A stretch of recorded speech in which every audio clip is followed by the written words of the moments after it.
नमस्कार दोस्तों, 14th JPSC का नोटिफिकेशन आ रखा है, आप सभी लोगों को पता है। इससे रिलेटेड ऑलरेडी साल के पहले हफ्ते में ही कैलेंडर आया था और अभी एक हफ्ते पहले आपको नोटिफिकेशन आ गया लगभग। उस नोटिफिकेशन में कुछ बातें कही गई है, जैसे सीटों के रिलेटेड काफी बच्चे, जैसे 103 सीट है तो लग रहा होगा बहुत कम सीट है, क्या सीट बढ़ने की संभावनाएं है या नहीं, या फिर एज रिलैक्सेशन को लेकर के था कि भाई क्योंकि एज रिलैक्सेशन बहुत जरूरी है जेपीएससी एग्जाम में। क्यों? क्योंकि होता क्या है कि जेपीएससी एग्जाम बीपीएससी की तरह रेगुलर नहीं है, वैकेंसी इसमें 1.5 साल 2 साल के इंटरवल पे आ रही है। तो लगभग 1 लाख ऐसे बच्चे हैं जो हाईली अफेक्टेड है, जिनका अगर एज क्राइटेरिया को अगर 2023 कर दिया जाए तो वो बच्चे भर पाएंगे, जो कि टेक्निकली होना चाहिए। तो एज क्राइटेरिया को लेकर के क्या मुख्यमंत्री जी ने कहा है, उन सारे पहलुओं को आज के इस वीडियो में हम लोग चर्चा करने वाले हैं।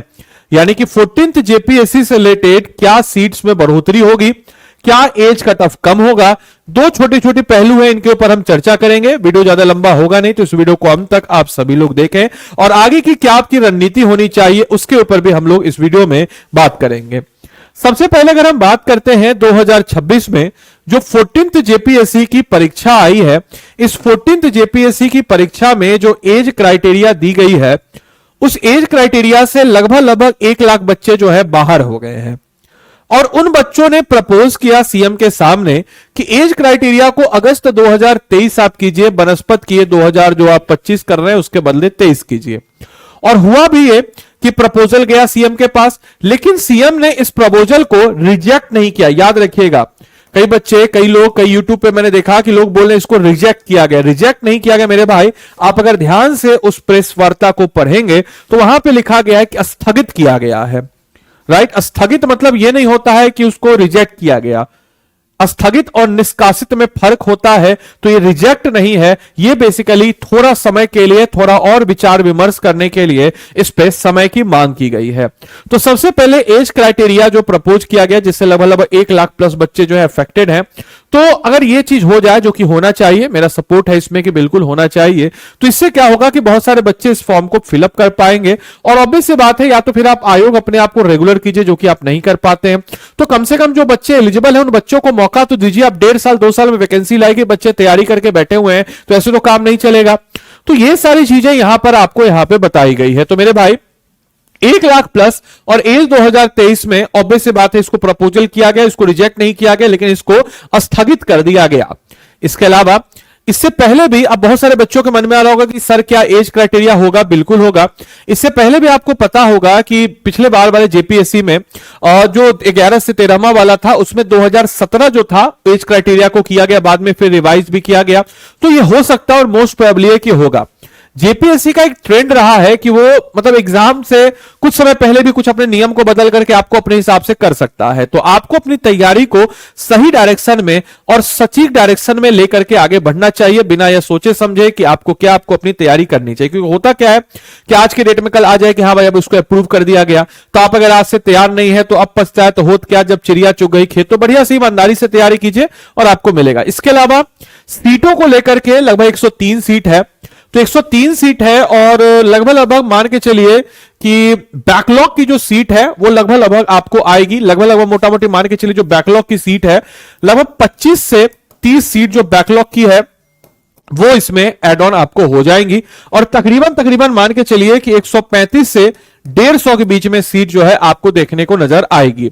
इसके अलावा नॉर्मली जो है बीपीएससी में सीट्स नोटिफिकेशन के बाद इंक्रीज हो जाती है बहुत ज्यादा। जेपीएससी में ऐसा देखने को नहीं मिलता है, बीपीएससी में मिलता है, लेकिन जेपीएससी में भी इस बार थोड़ा देखने को मिलेगा ज्यादा, क्योंकि इस बार की सीटों की संख्या काफी कम है। तो सीट जो है इस बार आपको ज्यादा थोड़ा नजर आएगा, लगभग 20-25 सीट जो है आपको इंक्रीज होता हुआ नजर इससे रिलेटेड आएगा।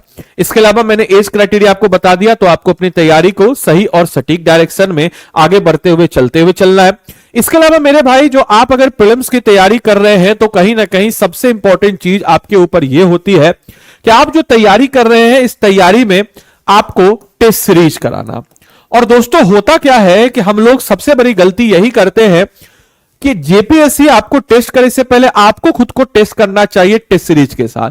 और टेस्ट सीरीज कैसा? क्योंकि जेपीएससी का जो सिलेबस है बड़ा जानदार शानदार है, उसमें हर चैप्टर हर टॉपिक के लिए एक अपना नंबर दिया गया है।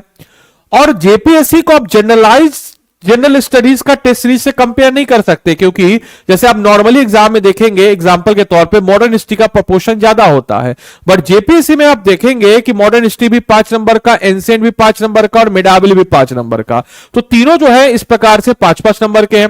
तो आपके इसी प्रकार के प्रावधान के लिए और खासकर इसका जो GS2 है यानी कि झारखंड स्पेशल, इसी प्रावधान के लिए हम लोग आप लोग के लिए लेके आए हैं एक जबरदस्त टेस्ट सीरीज, एकदम बिल्कुल एग्जाम सेंट्रिक टेस्ट सीरीज है। आपको स्टडी IQ के ऐप पे चले जाना है और यहां पे आपको क्या कर देना है, तो यहां पे आपको झारखंड या झारखंड लिख देना है, झारखंड, राइट, या सीधा ऐसे जेपीएससी कर दीजिएगा, झारखंड नहीं, इसको सीधा ऐसे कर दीजिए जेपीएससी। ठीक है, देखिए आ गया जेपीएससी, ये क्या हो गया, JPSC prelims test series batch. इस प्रीलिम्स टेस्ट सीरीज बैच पे आप जाएंगे। इस बैच की खास बात आपको हम बता देते हैं कि हम लोग इस बैच में बिल्कुल एकदम सटीक और सही विश्लेषण के साथ हमारी पूरी टीम जो है आपके लिए तत्पर रहेगी। इसमें जो है जीएस पेपर 1 का जो आपका जनरल हिस्ट्री है 6 टेस्ट आपका जीएस पेपर 2 का होता है। आप सिंपल से इसमें जाएंगे, प्लस मेरा आपको मेंटरशिप भी मिलेगा। बाय नाउ पे जाइएगा, देखिए अभी प्राइस कितना है, 1649 है। यहां पे हम आपको कोड लगा देते हैं ADILIVE, आदि लाइव कोड लगा दिए। जैसे हम आदि लाइव कोड लगाए 1499 में ये आपको जेपीएससी का कोर्स मिल जाएगा और साथ में आपको मेरा मेंटरशिप जो है ये भी आपको मिल जाएगा आदि लाइव कोड को लगा करके। याद रखिएगा ये क्या है, टेस्ट सीरीज है। ये क्या है, टेस्ट सीरीज है। अगर आपको हमारे फाउंडेशन बैच में इनरोल करना हो और अपनी तैयारी को प्रीलिम्स में दोनों पॉइंट ऑफ व्यू से अच्छे से करना हो तो फाउंडेशन के लिए भी हमारे पास है, वही सेम प्रोसेस है। स्टडी IQ पे जाना है, JHAR झारखंड का, देखिए ये रहा हमारा झारखंड का बैच नंबर 9, इस पे आप चले जाइएगा। इस पे जाने के बाद सिंपल सा यहां पे बाय नाउ पे जाइएगा। बाय नाउ पे जाने के बाद यहां पे कोड लगा दीजिएगा ADILIVE आदि लाइव और इनरोल करके आपका प्रीलिम्स में दोनों का समस्या सॉल्व हो जाएगा। कोर्स जुड़ा हुआ किसी प्रकार जानकारी के लिए 9289996924 इस नंबर पे कॉल करके बोल दीजिएगा कि आपको जो है आदित्य सर का मेंटरशिप चाहिए, इस चीज को मेंशन कर दीजिएगा तो आपको जो है मेरा मेंटरशिप भी इसमें मिल जाएगा। तो देरी किस बात का, जाइए इनरोल कीजिए और अपनी तैयारी को मजबूती प्रदान कीजिए। तो चलिए मिलते हैं अगले सेशन में, तब तक के लिए सारे बच्चों को bye bye, take care, thank you and thanks for watching this session, thank you.